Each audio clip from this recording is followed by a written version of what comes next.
Cootie Crawled by Tiddlywink.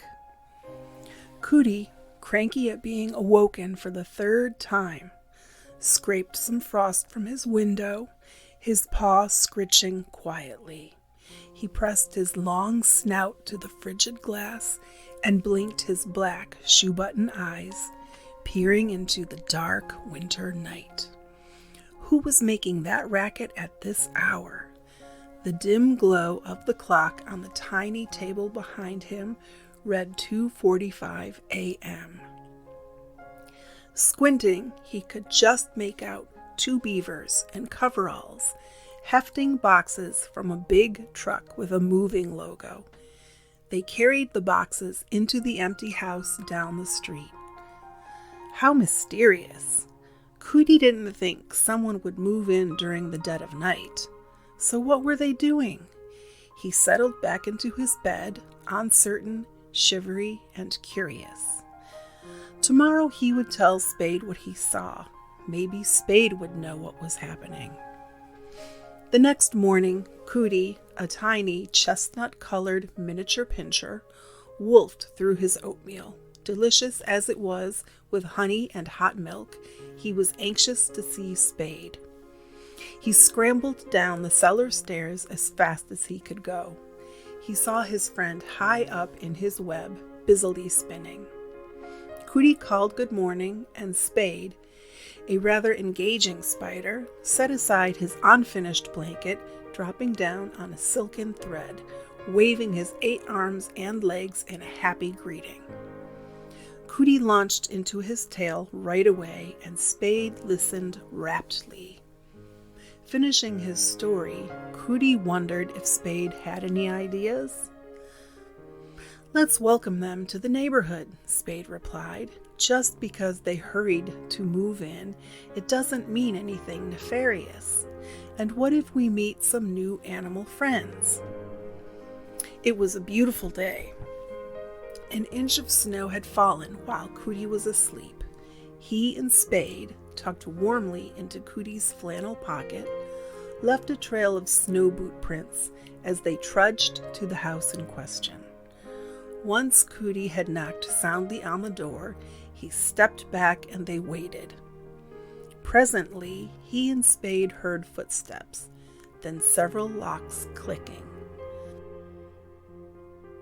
The door opened, and an eagle, great and imposing, gave them a cold glance and asked, "Yes, what is it?" Cootie felt shy and shifted his footing while he hesitated. The eagle began to close the door. Quickly, Cootie blurted out, "We came to welcome you to the neighborhood."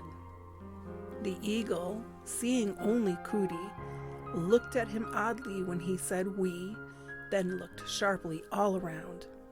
Spade, realizing he hadn't been noticed, waved several of his spider arms.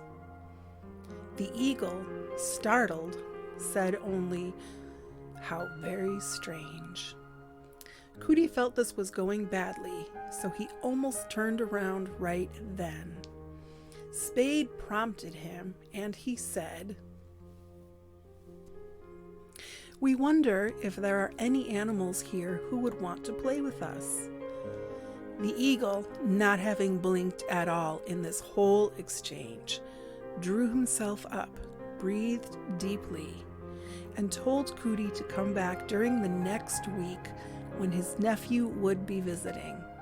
Before Cootie could answer, the door shut quickly and firmly, and the locks engaged again loudly.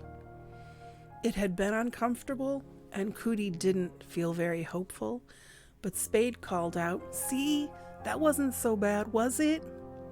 Cootie disagreed silently, but thought he would wait to see what happened next week. Finally, the day came. Spade suggested it was a great day for making a new friend, so he and Cootie put on their cold weather gear. It was brisk and blowy as they made their way down the street, the sky overcast with snow clouds, and the sun barely visible as it shone dully white. They were at the front door, Cootie's paw raised to knock when the door opened abruptly. There before Cootie and Spade, instead of the eagle they had expected, stood a delightful thrasher. His eyes were a lively, lovely shade of yellow, and he had long tail feathers in striking shades of brown. Over his shoulder buzzed a fuzzy yellow and black striped bumblebee. Both Cootie and Spade were pleased when the little bird exclaimed, "My uncle told me you were looking for me. My name is Theo, and this—" Theo half flapped his wing at the excited buzzing bee, "is my best buddy Bodie. What should we do today?" Cootie and Spade enthusiastically introduced themselves. After a brief chat, they picked ice skating, and Theo and Bodie bundled up warmly, while Cootie promised to introduce them to all the other animal friends. When they arrived at the pond, a number of animals were skating on the ice, and Cootie pointed out two of his friends. He saw Riley, his wily weasel friend, and Teague, his kindly turtle friend. Cootie and Theo put on the skates they had borrowed, while Spade and Bodie stayed in Cootie's pocket. Finally, they were on the ice. It was exhilarating. Cootie wobbled as he went, but he enjoyed himself anyway. Once when he looked up from his skates, he saw Theo twirling as he skated. Cootie was wildly impressed. They waved at Teague and Riley and laughed when Teague gave up on his skates to slide across the ice on his shell. The winter afternoon wore on, and Cootie, beginning to feel done in by the cold, left the ice. Maybe Theo was ready for a cup of hot cocoa. Above the noise of play and laughter, a thin, shrill scream sounded. Animals began to flee the ice. Cootie looked around as Spade gestured frantically from his pocket. In the center of the pond, Cootie saw an awkward aardvark surrounded by large cracks in the ice around him. As the aardvark moved, fresh cracks appeared, and he became visibly frightened. Crack! The ice gave way, and the bumbling aardvark went into the freezing cold water. The crowd of animals who had just been on the ice themselves gasped loudly, and two of them skated out again to help the aardvark. It was no use.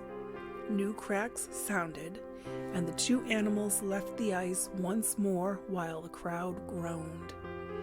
Cootie, who often felt badly about his tiny size, was one of the smallest animals there that day, and he quickly dropped to his belly and crawled cautiously toward the aardvark. Spade and Bodie scrambled out of his pocket before he got too far, and Spade, unnoticed, began rapidly spinning a 3-stranded rope.